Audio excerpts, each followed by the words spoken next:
nós temos uma mãe. Nós temos uma mãe. Como eu falava no início, saber que no Calvário das nossas vidas, esta mãe está presente e nos sustenta. E esse cuidado de Nossa Senhora para conosco não é de hoje. Não é repassando e refletindo, rezando, desde aquele momento do anúncio do anjo, do anúncio do arcanjo São Gabriel à Santíssima Virgem, que Nossa Senhora então diz o seu sim, o seu fiat, o seu faça-se. E ali ela empenha toda a sua vida no projeto de Deus. Ali a vida de Nossa Senhora está toda entregue, toda empenhada no plano da salvação. São Luís Maria Grião de Montfort vai dizer, foi por uma mulher, foi por ela, foi por Maria que Jesus Cristo veio ao mundo. E é por ela também que ele reinará nos corações. É por meio da Santíssima Virgem Maria. É isso que nós temos visto, não é? Numa nação que tem se levantado, numa nação que tem rezado o rosário, e aqui atenção, não apenas por 40 dias, rezar por 40 dias já é grandiosíssimo. Bendito seja Deus por cada um, que ao longo de 40 dias batalhou na oração da madrugada. Mas em Fátima, Nossa Senhora diz o quê? Rezar todos os dias. E eu falo e tenho insistido, uma nação que despertou para rezar, não pode voltar a adormecer. Não pode baixar a guarda. Concordam comigo, sim ou não? Sim. É um apelo dela, rezem o terço todos os dias. Nós vamos passar aqui pelas aparições marianas, como por exemplo, quando ela aparece em Lourdes, não é? Quando ela aparece em Lourdes, ali, 1858, e Nossa Senhora está com o seu terço nas mãos. E vai passando as continhas do seu terço, sem mais palavras. Ela está pedindo para que nós rezemos este Santo Rosário.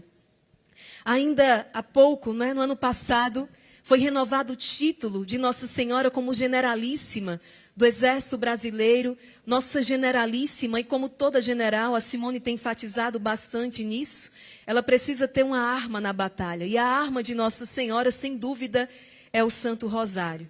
Nossa Senhora é muito sábia, e aqui fica uma dica para todos nós, não é? Para cada um de nós nas batalhas. Veja como é bonito. Nossa Senhora não grita. Nossa Senhora não eleva nem o tom da voz, ela não esbraveja, ela entra na batalha, ela entra na luta, mas de maneira muito serena e acertada. Ela que é o martelo dos hereges, ela vai destronando, ela vai destruindo todo o mal, com a força desta oração, com a força da sua comunhão com Deus. Primeira coisa, se você quer destruir os inimigos que estão na sua casa, cuidado. Não será com a voz elevada, não será com os gritos, com confusão. Nossa Senhora, com o rosário. Com o rosário, ela sabe que nós vamos vencer todas as forças infernais. Sabe por quê, gente? Quando você pega o rosário, pega o seu rosário aí. Quando você toma o seu rosário nas mãos, Nossa Senhora está te levando para onde? Você está segurando na mão de Nossa Senhora. E ela está te levando diretamente para o coração do seu filho. O que é que você medita ao longo de todo o rosário, senão na vida de Jesus? Nós não temos que ter medo de nos abandonarmos com confiança a Nossa Senhora. Existe aí, não é? Alguns que falam, não, mas está ofuscando Jesus. Nunca. Quando a mãe pede, como é que a palavra, inclusive, né? A Madre Kelly canta isso, né? Peça à mãe que o filho... Então a gente vai por Nossa Senhora, peça à mãe que o filho atende. Basta lembrarmos das bodas em Caná, a mulher não chegou à minha hora. Nossa Senhora, com sua docilidade, com sua sabedoria, ela leva adiante aquele projeto e o milagre acontece. Peça à mãe que o filho atende. Nossa Senhora tem um jeito todo particular. Então, quando você toma o rosário, Nossa Senhora está te levando para Jesus. É isso que é o rosário de Nossa Senhora, é meditar na vida de Jesus, é ir configurando-se então ao Senhor a cada mistério. E como eu ia dizendo, é bonito ver um povo que por 40 dias se levantou para rezar. Mas olha, mais impressionada eu fico com um povo que não para. Começar é de muitos, perseverar até o fim é dos santos. Ontem, quando eu despertava na madrugada, eu olhava para a irmã Maria Joana, eu dizia, como? Não é? Como eles conseguem? 365 dias no ano, ali na madrugada, rezando o rosário de Nossa Senhora. Um povo fiel, Um povo fiel. 365 dias no ano, sem deixar o rosário cair. Sem deixar o rosário parar. Não foi isso que eu perguntei para a senhora? A força da fé. De uma fidelidade, tomando cafezinho na madrugada, estão dizendo ali. Gente, porque, e aí a transformação, ela de fato, ela vai acontecendo. E eu quero dizer que esse cuidado de Nossa Senhora, o que nós estamos vivendo no Brasil, de fato, é histórico. São peças de um quebra-cabeça que estão se montando. Nós ainda não conseguimos ver o todo, mas nós já estamos vendo ali alguns relances e vendo o que está acontecendo nesta nação e desta nação para o mundo, algo extraordinário. Algo extraordinário. Através da oração, através da devoção à Santíssima Virgem, vivendo aquilo que ela pede. E com o rosário, a adoração. Conhecendo a doutrina cristã católica, avançando para águas mais profundas. O que está acontecendo é histórico, isso não é de agora, isso tem um passado, tem uma história. Eu me recordava, veja, 1930, Nossa Senhora, não é? Nós conhecemos então, aí surge a devoção à Nossa Senhora das Lágrimas, que agora vem com força na nossa nação. Em Campinas, São Paulo, para uma religiosa. Nossa Senhora e Jesus aparecem e confiam a ela a devoção de Nossa Senhora das Lágrimas e é mandado cunhar. O céu pede que uma medalha seja cunhada, a medalha de Nossa Senhora das Lágrimas, e ali é para colocar a inscrição, não é? Livrai a pátria brasileira do erro que a ameaça. E no final, a tradução final ficou, né? Livrai o mundo do erro que o ameaça. Ó Virgem dolorosíssima. Mas veja, protegei a pátria brasileira, libertai a pátria brasileira do erro que a ameaça. 1930, aqui em Campinas. 1936, nós temos no sertão pernambucano, em Simbres, Nossa Senhora sob o título de Nossa Senhora da Graça. E para aquelas duas meninas que estavam ali, Nossa Senhora então aparece e confia uma mensagem de penitência, de conversão, porque, caso contrário, o Brasil será dominado por um erro terrível, ideologia terrível. Rezem, façam penitência, rezem o rosário, rezem o terço. Façam penitência para que a pátria brasileira seja poupada de um mal terrível. Então, meus queridos, os desafios são muitos. Os desafios são muitos. Eu trouxe aqui essa mensagem de Nossa Senhora, que está presente no movimento sacerdotal mariano. Conhecem o movimento sacerdotal mariano? As mensagens que Nossa Senhora confiou ao mundo através do Padre Gobi, através desse dom de locução interior. E mensagens que estão em profunda comunhão, consonância com aquilo que diz o Evangelho, com aquilo que é o ensino da igreja. E na mensagem de 31 de dezembro de 1992, Nossa Senhora fala dos sinais que acompanharão o fim. Os sinais que acompanharão o fim dos tempos, os sinais que serão dados como prova de que nós caminhamos para um fim. E ela vai dizer: eu quero agora ajudar-vos a compreender os sinais descritos na Sagrada Escritura, que indicam já estar próximo o glorioso retorno do meu filho. O primeiro sinal que Nossa Senhora traz é a difusão dos erros, que levam à perda da fé e à apostasia. A difusão dos erros. Meus irmãos, enquanto nós rezávamos e cantávamos, uma palavra ecoava no meu coração, que é bíblica, não é? Quando o apóstolo vai dizer: não vos deixeis enganar. Não vos deixeis enganar. E eu tenho insistido nisso. Existe todo um sistema montado para nos fazer perecer. Para que nós aprendamos de maneira errada. Tudo aquilo que Deus, inclusive muitas das coisas que Deus nos entregou para o bem, mas que tem sido pervertido e tem sido instrumentalizado para o mal. Não vos deixeis enganar. Atualmente nós vemos aqui, eu quero trazer o relativismo. Não é? Olha o que a palavra vai dizer. Isaías capítulo 5, versículo 20. Se você tem a Bíblia consigo, abre. Isaías 5, versículo 20. Ai daqueles que ao mal chamam bem e ao bem mal, que mudam as trevas em luz e a luz em trevas, que tornam doce o que é amargo e amargo o que é doce. Ai daqueles que ao mal chamam bem e ao bem mal. A confusão que hoje existe acerca daquilo que é a verdade, daquilo que é certo, daquilo que é errado.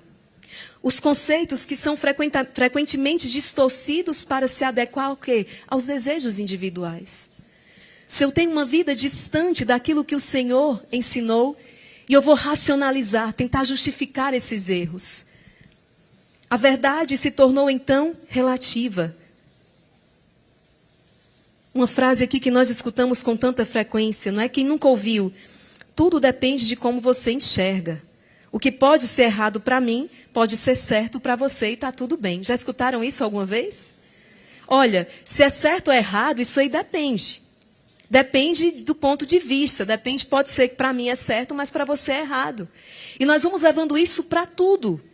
Acontece que, se isso aí pode ser aplicado em algumas situações, de fato, eu posso olhar para um prato, né, de camarão, né, irmã Maria Joana? E Maria Joana dizer, nossa, que delícia. E eu já dizer, bom, não acho tão delicioso assim. Mas, sobre as verdades eternas, nós não podemos aplicar isso. Existe um caminho, existe uma verdade absoluta. Inclusive, o Senhor vai dizer no Evangelho, está lá em João 14, não é? Jesus vai dizer, eu sou o caminho, eu sou a verdade. Eu trouxe aqui a Sagrada Escritura, eu trouxe aqui o Catecismo da Igreja Católica, porque, atenção, cristãos católicos, se vocês não buscarem uma formação sólida, uma formação cristã, uma formação sólida, vocês não vão perceber quando o engano se aproximar e vocês vão se deixar arrastar. Porque muitas vezes nós acreditamos que nós vamos detectar o mal quando ele aparecer, porque quando o demônio aqui lançar as suas insídias, eu vou reconhecer. Não é? Ele vai estar com chifre, tridente, rabo. Ele não se apresenta assim. Mas ele vai se apresentar e Nossa Senhora vai falar sobre isso. Olha, sabe a maneira como o diabo age? Ele vai criar um problema na sua vida. Sem você nem se dar conta, ele vai te levar para um caminho de um problema. E aí, quando aquele problema, então, ele se concretiza, ele se aproxima de novo e diz, eu tenho a solução. Eu tenho a solução. Não é o que nós vemos hoje, quando, por exemplo, o assassinato de crianças inocentes no ventre das suas mães se apresenta como uma solução? E hoje peça para os nossos adolescentes, nossos jovens, comece um diálogo com eles sobre isso. Quase todos estão com a cabeça já doutrinada sobre isso. Porque se apresenta como um direito. Direito de quem? Eu não tenho como discutir nenhum direito se o primeiro direito à vida não for assegurado. O primeiro direito que precisa ser assegurado é o direito à vida. Depois nós vamos falar de todos os outros. Mas se o direito à vida não é assegurado... Santa Teresa de Calcutá falava sobre isso e dizia, como é que eu vou dizer a um irmão que não mate o seu irmão, quando uma mãe pode matar um filho nas suas entranhas, um bebê que está dentro dela? Mas isso já é tão bombardeado, tão defendido na grande mídia, nas novelas, no filme, nas séries, e a conversa ela vem tão distorcida que nós vamos nos deixando arrastar. E eu digo isso porque nos bancos de universidade, quando eu era agredida, violentada na minha fé, tinha muitas situações que eu não encontrava uma resposta, eu precisava correr para casa e consultar e ler a Sagrada Escritura e pesquisar no catecismo e consultar sacerdotes, mestres da vida espiritual, porque eu ficava ali sem encontrar uma saída. E a sensação é essa, que parece que estamos errados. Há uma tentativa, inclusive, né? Nós vemos aí um poder global que vem com toda força para se instalar, e um poder global pede uma moeda global, pede, né, um sistema global, pede uma religião global. Mas nós temos que estar atentos, porque se nós vamos ter uma religião global, e olha que eu ainda posso falar isso hoje aqui, nós não sabemos até quando nós vamos poder falar. A sacrifício de quê? Então, para que nós tenhamos uma só religião, nós vamos precisar sacrificar aquilo que nos distingue. E o que nos distingue enquanto cristãos católicos? Nós cremos que o nosso Deus está vivo e presente na Eucaristia. Sim ou não? Sim. Mas isso nos distingue. Então, nós vamos precisar sacrificar. E toda a luta vai ser em torno de dizer que então já não é mais um sacrifício. A missa já não é um sacrifício. E Nossa Senhora traz isso aqui como um dos sinais. Que esse fim se aproxima, a missa deixa de ser um sacrifício para se tornar então uma ceia, um simbolismo. E os milagres eucarísticos estão aí. acontecendo sem parar, para dizer: cristãos católicos, não caiam nessa falácia, não caiam nessa mentira. Eu estou vivo, presente no Santíssimo Sacramento, a Eucaristia. Veja o esforço que se faz para se dizer que é misericórdia. Comungue do jeito que não, você comungue de qualquer jeito. Mas São Paulo vai dizer que comungar sem distinguir o corpo e o sangue do Senhor, comungar então, sem cultivar esse estado de graça, é comungar a sua própria condenação. Mas o discurso, ele vem de tal forma que então são os cristãos católicos os intolerantes. São os cristãos católicos intolerantes. Então, se nós temos guerra, se nós temos discussões, se nós temos... a culpa é dos cristãos católicos. Se preparem, porque o bode expiatório seremos nós. Assim como já aconteceu na história da igreja nos primeiros séculos. O bode expiatório da história serão os cristãos católicos, que nunca estiveram dispostos a matar em nome da fé, mas sempre estiveram dispostos a morrer em nome desta fé. A fé nos faz aceitar, nos faz abraçar inclusive o martírio. Nós estamos dispostos a dar a vida e derramar o nosso sangue em nome desta fé. Sim ou não?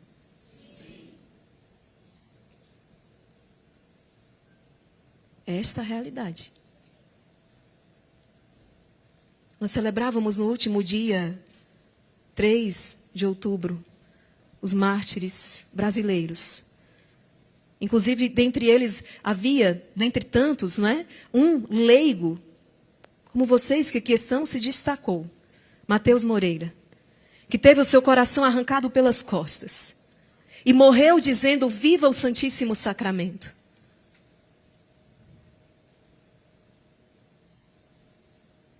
Viva o Santíssimo Sacramento. Meus irmãos, nós precisamos suplicar à Santíssima Virgem que nos dê uma fé apostólica. E o que é uma fé apostólica, irmã Maria Raquel? É aquela fé que levou os apóstolos a darem a vida por Jesus. Santa Perpétua e Felicidade, também martirizadas. Uma delas que se encontrava grávida e começou na prisão a gemer para dar à luz. E o carcereiro então disse: é você que vai suportar o martírio, se nem para ter essa criança você está suportando a dor. E ela disse: é porque agora sou eu que estou sofrendo. A dor é minha, mas na hora do martírio será Cristo que morrerá em mim. Será Cristo que dará a vida em mim. Ele me dará a força. E de fato abraçou o martírio. Nós precisamos olhar para o céu. Nós temos aí o secularismo que vem com tanta força, que apresenta, essa divisão total. A fé não pode mais iluminar nenhum setor da sociedade. Não. A fé não pode, é proibido. A fé não pode iluminar, nós não podemos falar da nossa fé na escola. Precisa-se retirar os símbolos religiosos, então, das repartições. Por quê? Porque isso é uma agressão. Nós sabemos onde isso vai dar. Ou nós temos uma sociedade marcada profundamente por princípios cristãos religiosos. Ou nós teremos uma sociedade profundamente anticristã. Anticristã. Nós não teremos esse vácuo, esse espaço vazio, ele não ficará vazio. Tire os símbolos religiosos, então. Vamos tirando Deus, então, de toda a sociedade. Você vai viver a sua fé dentro do seu quarto, dentro da sua casa, ou então dentro da igreja, e olhe lá. Nós sabemos onde isso vai dar. Nós não teremos um Estado, se fala muito desse Estado laico. Precisamos estudar aonde esse pseudo-laicismo vai nos levar. Isso é muito sério. E muitos cristãos católicos precisam acordar para essa realidade. Que bonito o que vai acontecer na próxima segunda-feira aos pés do Cristo Redentor. E eu falava isso com a Simone Marqueto, que Que acontecimento no meio de tantas ideologias que vêm promovendo essa separação, essa divisão. Um belo, para não dizer o contrário, modelo disso, nós podemos olhar para a França, sucateada. Sucateada. Com as ideias revolucionárias. Século XVIII, Revolução Francesa. E Nossa Senhora apareceu quantas vezes para tentar salvar esta filha primogênita da igreja? Na Rua do Bac, 1830. Quando Nossa Senhora, para Santa Catarina Laborré, aparece e diz: filha, quando tudo parecer perdido, venham aos pés deste altar. Eu estarei ali com vocês. Eu repito essa frase para mim quase que diariamente. Quando tudo parecer perdido, eu estarei lá com vocês. Quando tudo, vamos dizer isso juntos? Quando tudo parecer perdido, eu estarei lá com vocês. Vamos aplaudir Nossa Senhora, ela é linda demais.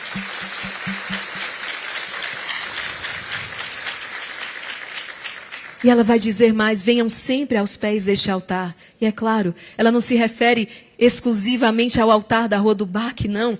Mas ao altar onde o corpo e o sangue de Jesus, onde o sacrifício é realizado todos os dias. Venham aos pés deste altar e aqui as graças serão abundantes. E Nossa Senhora entrega uma poderosíssima arma, a medalha milagrosa. Você está aí com a sua medalha consigo agora? A medalha milagrosa. Vamos nos utilizar de todos os sacramentais que Nossa Senhora nos deu. Eu poderia trazer muitos testemunhos aqui da medalha milagrosa. Tem um que me marca profundamente.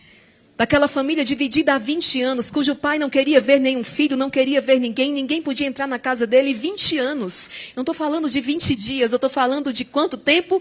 20 anos. E a filha, ouvindo a catequese do irmão Luiz Maria sobre a medalha milagrosa, passou em frente à casa do pai e disse o quê? Mãe, eu não posso entrar aí, mas a senhora pode. Jogou a medalha por cima do muro.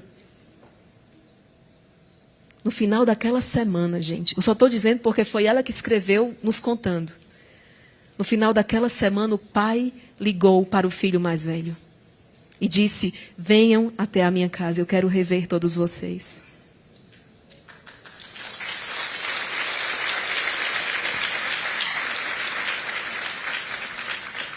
Pode colocar a medalha milagrosa aí na carteira desses maridos, dentro do travesseiro onde ele reclina a cabeça, também na bolsa aí das mulheres. Não é um amuleto, não. Mas é um ato de fé. Eu creio, foi Nossa Senhora que confiou essa arma espiritual. E eu quero, mãe, pode ser que a minha vida hoje não esteja de acordo com aquilo que é o Evangelho, porque há um mandamento de Nossa Senhora. Vocês sabiam? Nossa Senhora tem um mandamento. Um mandamento.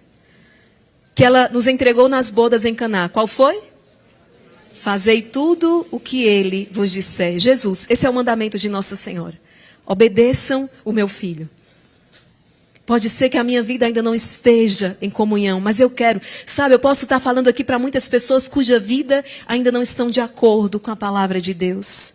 Ainda não estão de acordo com aquilo que é o ensinamento da igreja. E o quanto isso te faz sofrer, inclusive. São os maus hábitos, são os erros de uma vida. Quantas pessoas que eu encontro que dizem assim: irmã Maria Raquel, se eu tivesse ouvido, se eu tivesse escutado isso quando eu era jovem, quando eu era mais novo, mais nova. Alegre-se porque você está escutando agora. Alegre-se. E a possibilidade de uma vida nova abre-se para você agora. Por quê? Porque não há caso perdido para Deus. Mas irmã Maria Raquel, já foram muitos anos no erro. Nada é impossível para Deus. E você tem uma eternidade pela frente. Se você perdeu 30, 40, quem sabe 70 anos. O que são 70 anos perto de uma eternidade que você tem pela frente? Uma vida só não seria o bastante para proclamarmos as maravilhas do Senhor. Por isso Ele nos deu uma eternidade. Ele nos deu uma eternidade pela frente. Você tem uma eternidade pela frente.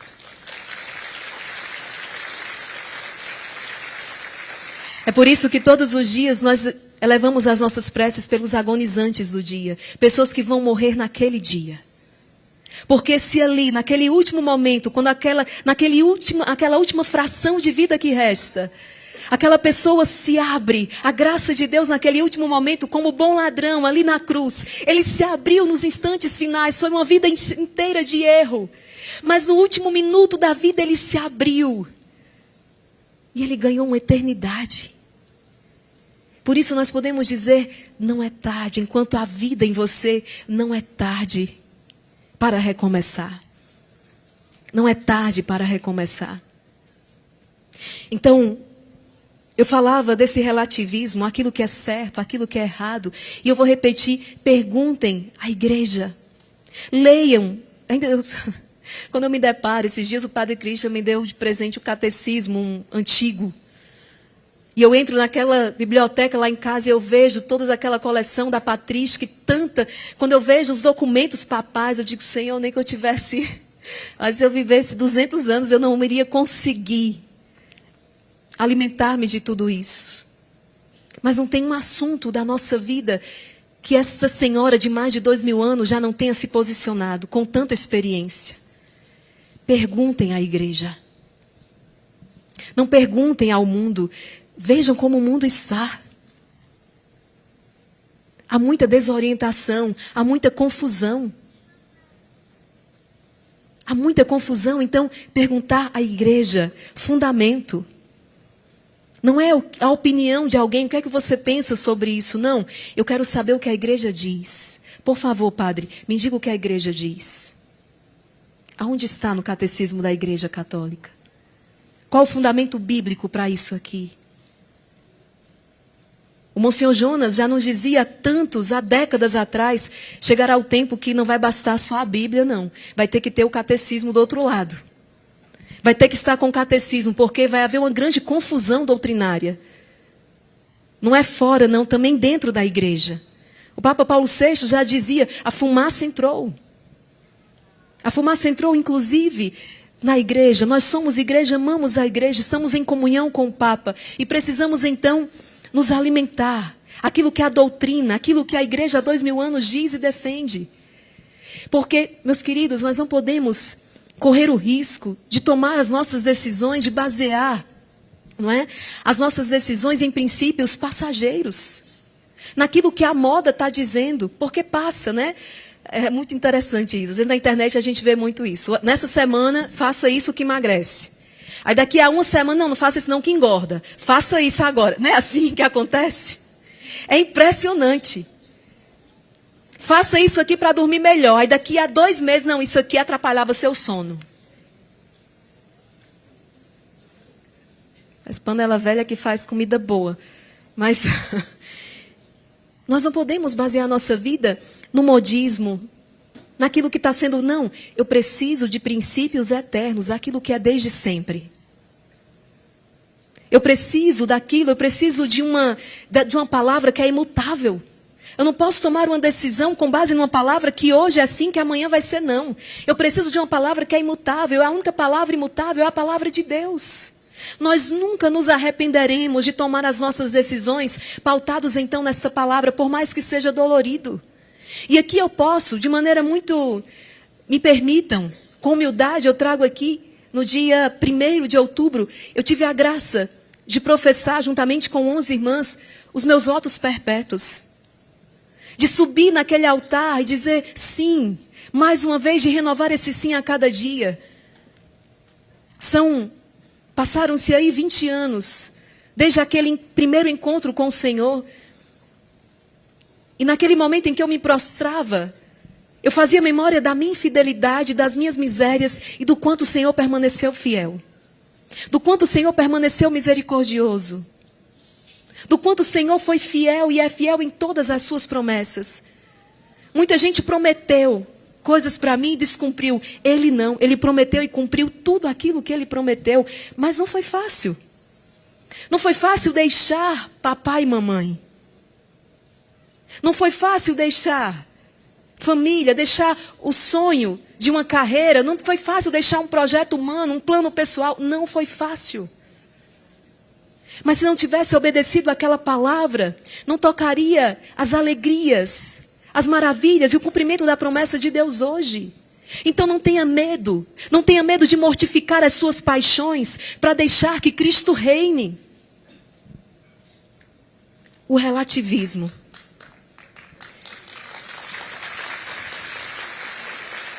O surgimento de falsos profetas, Mateus 24.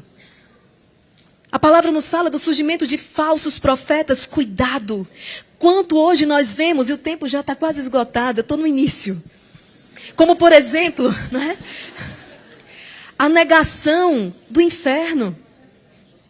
A negação do inferno, nós escutamos isso. Pessoas, inclusive, pregando, não, é uma figura de linguagem. Não, Jesus foi enérgico, isso é um ensinamento da igreja.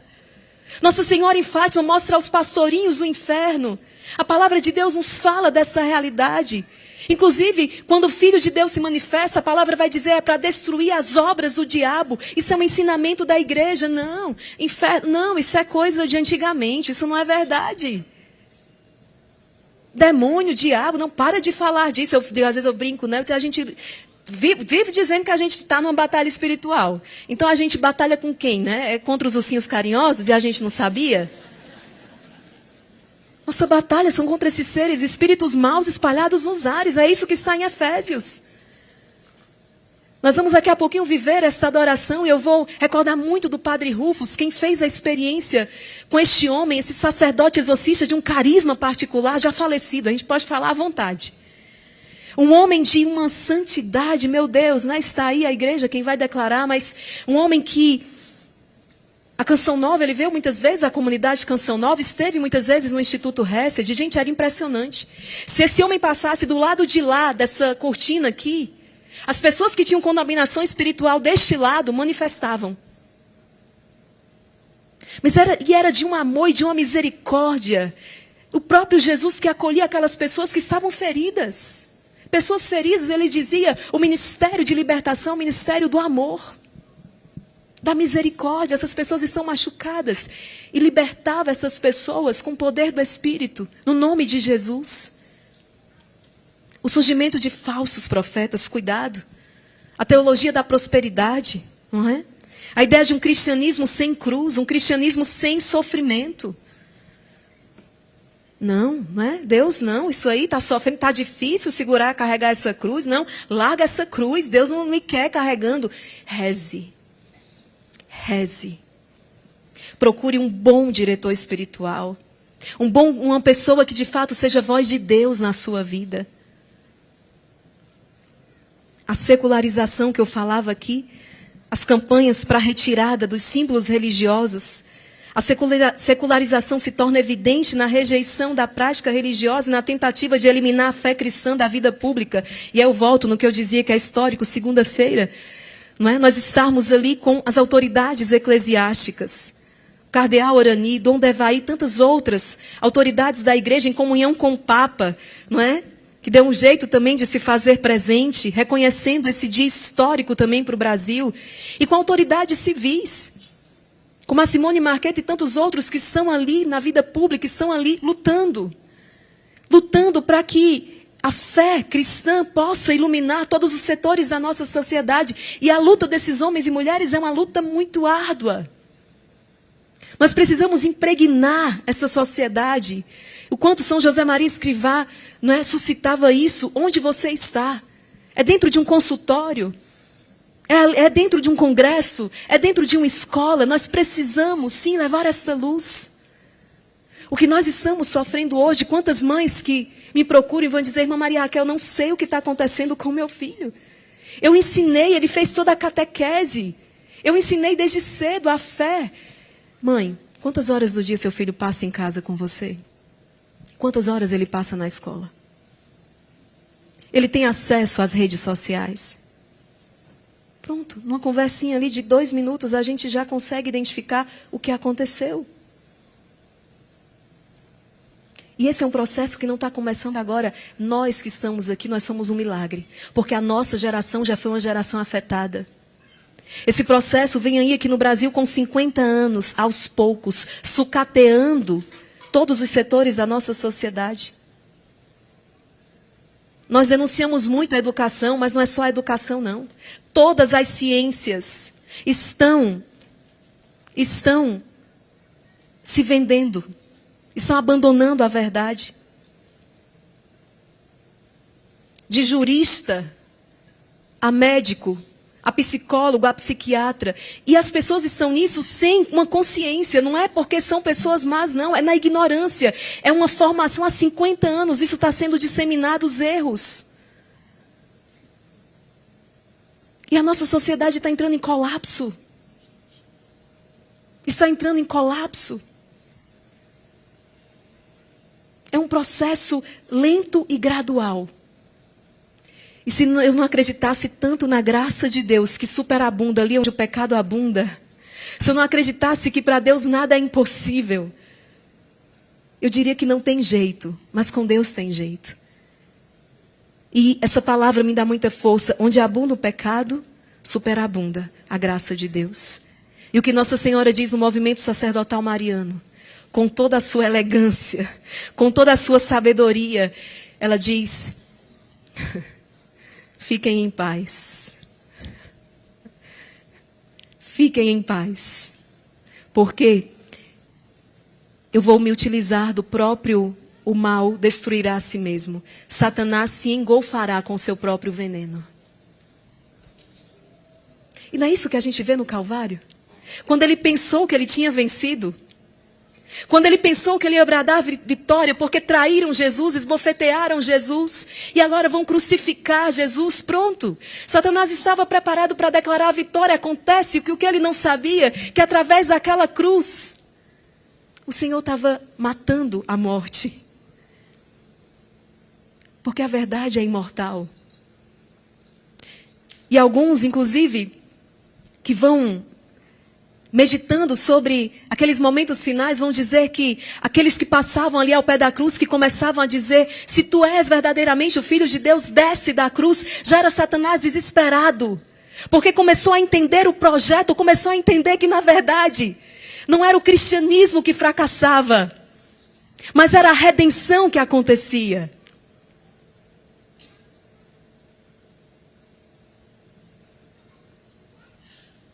Chegará um tempo, e o catecismo diz isso, né? A igreja seguirá o caminho do Cristo esposo. A apostasia vem. O anticristo vem.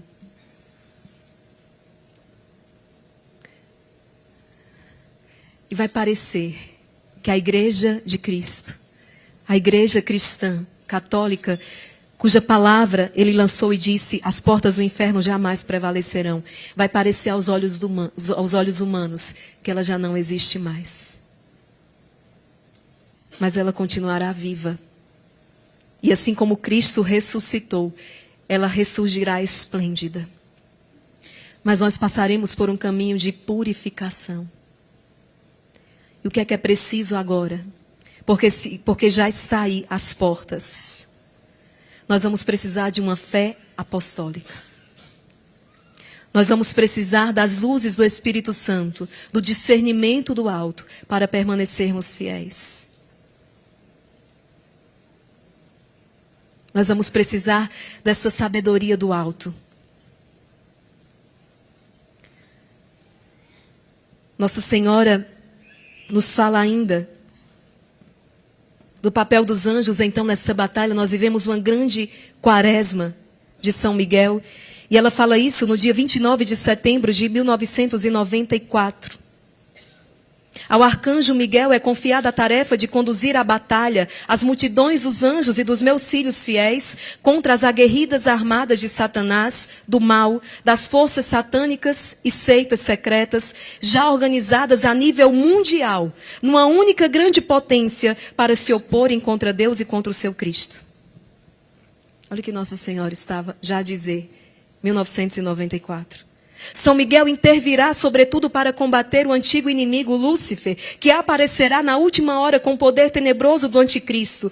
É sua tarefa combatê-lo e vencê-lo, precipitá-lo no seu reino de trevas e de fogo, oferecendo à vossa mãe a corrente.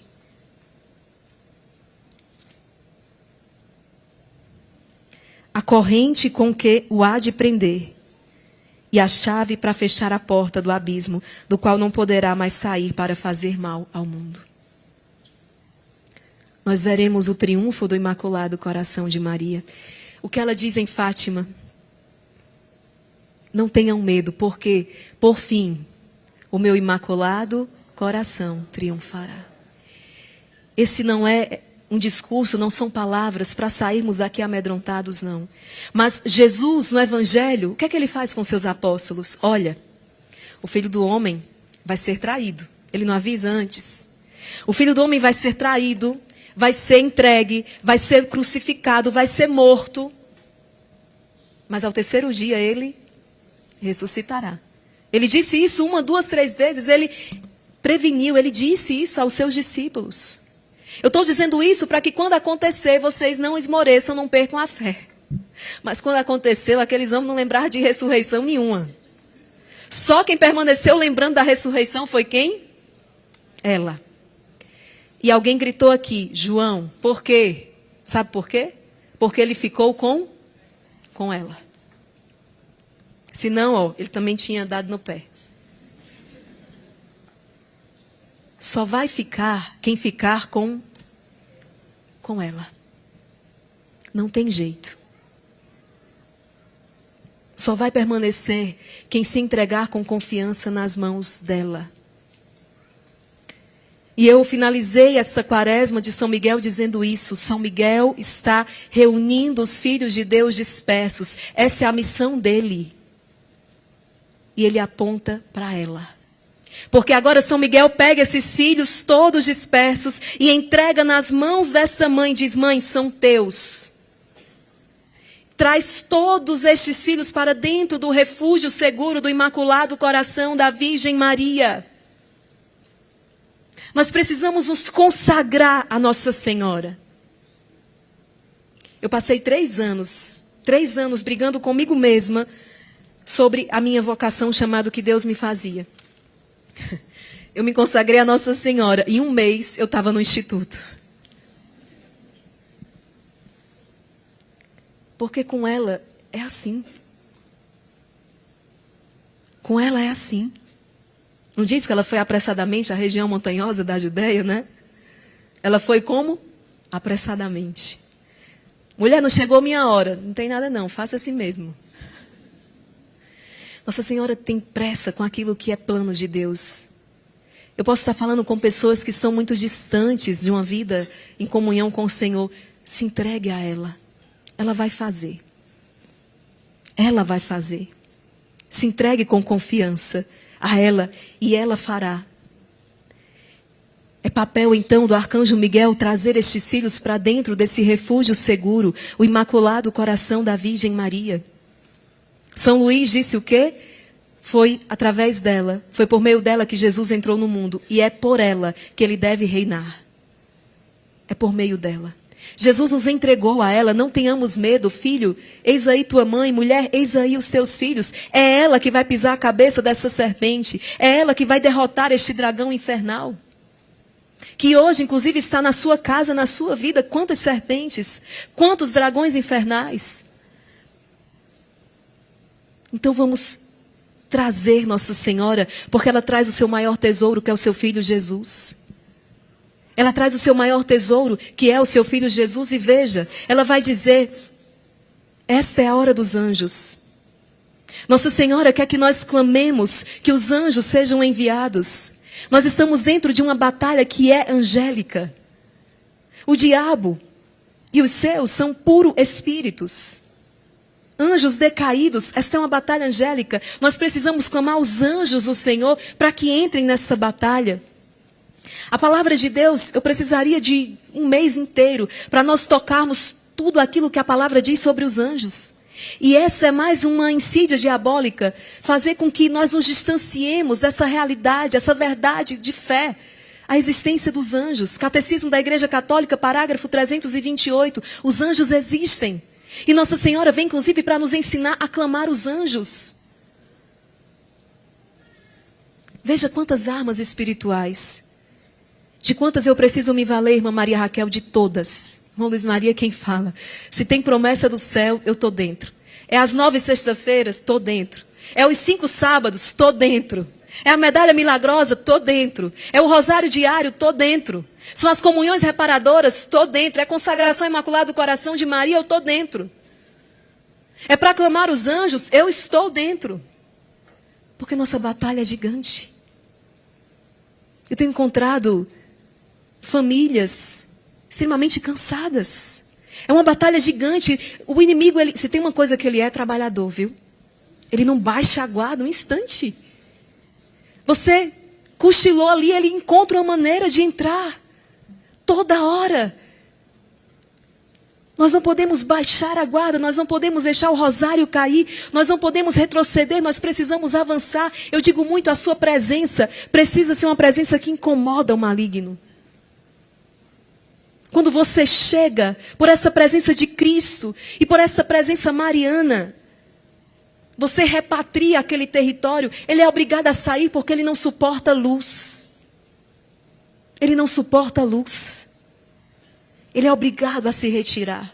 Imagina o que está acontecendo nas casas de milhares e milhões, porque nós não temos como calcular, de pessoas que levantam e seguram o rosário da Virgem Maria e diz: mãe, estou te colocando à frente do meu dia e das minhas batalhas.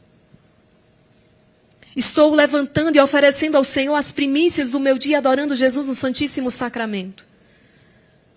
É um trabalho da graça, gente. Outro dia uma esposa testemunhava. Mandou o marido embora. Arrumou as coisas do marido e mandou embora de casa. Eu recebi esse testemunho no exército de São Miguel. Mas com o passar dos dias, rezando, ela escrevia e disse: espera aí, tem alguma coisa errada. O que é o matrimônio? E o que é família? E ela começou a rezar com isso e disse: eu estava entendendo tudo errado. Eu acabei pegando aquilo que o mundo estava me dizendo, o que é família, o que é matrimônio. E eu disse para o esposo: volta, que está errado. Volta. E recomeçaram. Isso vai minando as nossas mentes, isso vai distorcendo, isso vai... Sabe, é como você está. É como nós estamos, sabe como é que nós estamos? Dentro de uma atmosfera completamente contaminada. A atmosfera está completamente poluída. Lembra na época da pandemia? E a gente ficava de máscara e aquilo era extremamente... se contaminava com tanta facilidade. Nós estamos dentro de uma atmosfera completamente poluída. Como respirar nessa atmosfera sem se contaminar? E aqui a maravilha, quando você adora, você cria essa cúpula. Você respira um ar diferente. Você respira ares de adoração. O que é que o Monsenhor Jonas Habib dizia? Quem não adorar, não vai aguentar. Quem não adorar, quem não rezar, não vai aguentar. Meus queridos, nós precisamos tomar uma decisão radical por Cristo. Sem concessões. Sem concessões. Tomar uma decisão radical por Cristo. E se tem alguém que vai nos levar a viver o Evangelho com radicalidade, é Nossa Senhora. É ela a escolhida. Vamos então... Mais uma vez eu queria convidá-los a ficar de pé e a rezarmos então. Vamos rezar com essa oração que Nossa Senhora nos ensinou a invocar os anjos. Porque já vamos começar a nos preparar para a adoração. Vamos junto com Nossa Senhora então invocar os anjos que venham em nosso auxílio, que venham em ordem de batalha. Augusta Rainha dos céus e Senhora dos anjos, vós que recebestes de Deus o poder e a missão de esmagar a cabeça de Satanás, humildemente vos rogamos que envieis as legiões celestes para que as vossas ordens sigam e combatam os demônios por toda parte, refreando a sua audácia e precipitando-os no abismo. Quem como Deus? Ó bondosa e carinhosa Mãe, vós sereis sempre o nosso amor e a nossa esperança. Ó Divina Mãe, enviai os santos anjos em nossa defesa, afastando para longe de nós o cruel inimigo. Diz para quem está do teu lado: nós já vencemos. Já vencemos esta batalha. Abraça quem está do teu lado e celebra uma vitória. Esta vitória já aconteceu.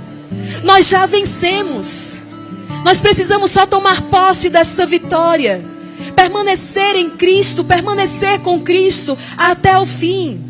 Até o fim, com os nossos olhos erguidos. Porque o que é que Jesus fala depois de dizer guerras, rumores de guerra, autoridades essa semana que eu via falando de uma catástrofe global. pestes, fome, tantas realidades, perseguição religiosa e quantos bloqueios a gente segue levando aí. Vamos lá. Toda semana são números e contas bloqueadas. Vamos lá, vamos continuar, porque a vitória é certa. Perseguição religiosa, mas ainda as coisas talvez vão se intensificar ainda mais. Mas nós não podemos retroceder, precisamos levantar a cabeça, porque Jesus disse: quando tudo isso acontecer, levante a cabeça e alegrem-se. Por quê? Porque a vossa vitória, a vossa redenção, a vossa libertação se aproxima.